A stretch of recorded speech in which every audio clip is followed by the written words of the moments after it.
मैं बोलता थोड़ा Punjabi है, मेरा पत्नी Punjabi, but all I can really say is तुम्हारा साग बहुत स्वादी है. That's not going to make a very good press conference, so I'm going to just stick to English if that's okay. But if anybody wants a clarification in Tamil, just raise your hand and one of my colleagues will help with that. And I'm very happy to translate as we go along.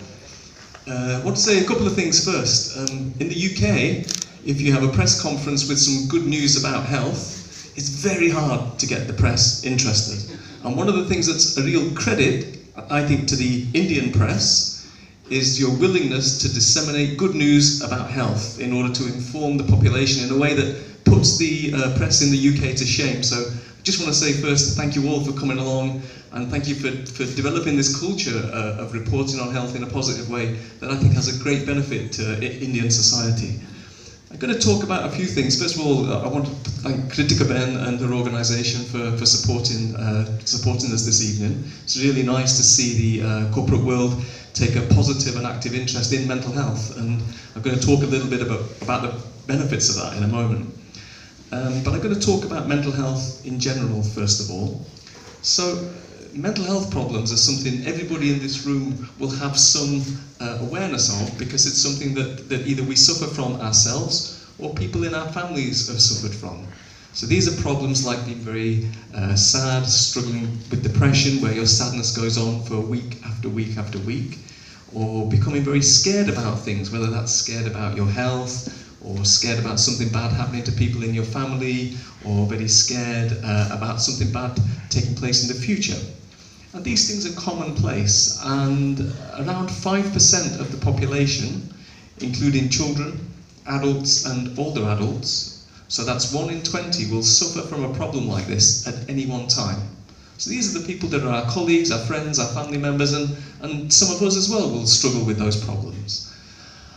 Now the good news is, although these problems can really have a massive impact on your life and make it hard to be the parent that you want to be, the husband, the wife, the employee, or the son or daughter you want to be, they really stop you living the full life that you want. The good news is we know how to treat these problems.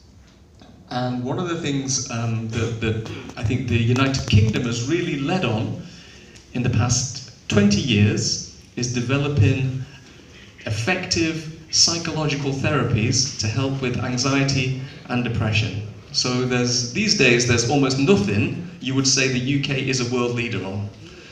I think there's one thing we can just about still claim some leadership. And it's something that I think we have a lot to be proud of in the UK, because not only have we developed these programs, we've also done a lot of the basic science to show that they work and who they work for, and then invested a massive amount over the past 10 years in our Improving Access to Psychological Therapies program, so IAPT, which has meant that people have been trained and sent all over the country into inaccessible areas, into very poor areas, to make sure that people can have access to this. So we're really proud of this development, and the therapy that's had the best evidence for effectiveness is cognitive behaviour therapy. CBT is the acronym you'll often hear. So what is the relevance of this to India? Well, we know that the rates of mental illness in India are the same as the UK. About 5% of people at any one time have a mental health problem that really gets in the way of their life. And we know from some preliminary research that's been done in India that CBT can be adapted for the Indian population. So it's not just some model that developed in the UK for people in the UK. We know from research that if you give this model to Indian psychologists, nurses and psychiatrists, they will adapt it and make it work for the local population. Now that's particularly important in Tamil Nadu. I'm sure all of you are aware that Tamil Nadu has the highest suicide rate in India and one of the highest in the world. So mental health problems and stress are obviously immense in this state. So it's really important that people who work in this state have the best training possible in evidence-based psychological treatments. Now, of course, reducing the suicide rate in Tamil Nadu needs more than just good therapists. Okay, it's linked to lots of problems with social deprivation, pharma debt, gender pressures, and all sorts of things. But therapy will be an important part of helping to bring this suicide rate down and improving mental health outcomes for all people.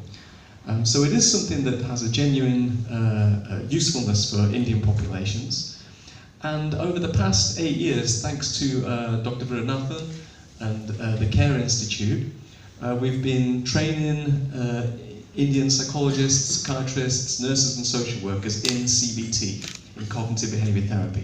And what's been absolutely fantastic is over the past 8-10 years, a really strong community of therapists has grown up in India. And India has now established an Indian Association of Cognitive Behaviour Therapy that's based in Delhi. They've had 3 national conferences now. And the therapists are coming together to really develop this therapeutic program for the Indian context. However, we did some research a few years ago and asked Indian therapists, what's the one biggest barrier to you developing your therapies? Okay, what's the biggest barrier to stopping you give the high quality therapy that you would like to give? And they said the biggest barrier is how hard it is to access supervision. So I'm going to tell you a little bit about what supervision is right now. So even an elite sports player, so the greatest cricket player, the greatest hockey player, the greatest netball player needs a coach. And no matter how good you are in sports, if you don't have a good coach to support you, to look at your practice, to tell you how you can improve, then your performance will plateau. It will remain pretty steady. If you want to be elite, to continue to improve, you need regular coaching to help with that. And what supervision is, it's a model of coaching for psychological therapists. So it's a way that you can work with someone who is a more experienced therapist, who will look at your practice, look at what you do as a therapist, and help you improve it. From the tiny skills that you use, the smallest things to the bigger issues around your how you interact with patients, what kind of treatment you provide them with, and how you manage the risk and the worries that therapy can bring. So what we did on the back of this research is to arrange to do a 3-day training session for Indian therapists, who will then be taught over 3 consecutive days how to be the absolute best supervisors that they can be for the therapists that they know and work with. So what we're going to do is train up this next generation of supervisors in India. Now, one of the things that people are going to have to sign up to tomorrow when they come to the training is they've got to agree to take that training and train other people where they live. Because I can't come to India that often, much as I would like to, so what I need to do is develop a culture where the people who are trained in this will then train others and the expertise gets disseminated. So this is the start of it tomorrow. After 8 years of training people to be therapists, next we're going to train people to be the supervisors who will develop the next generation of therapists. Now before I finish, and I'm happy to take some questions, I just want to say a little bit about the benefits of this in the corporate world. So what we've found from the research done in the UK is that large organisations have huge losses every year because the mental health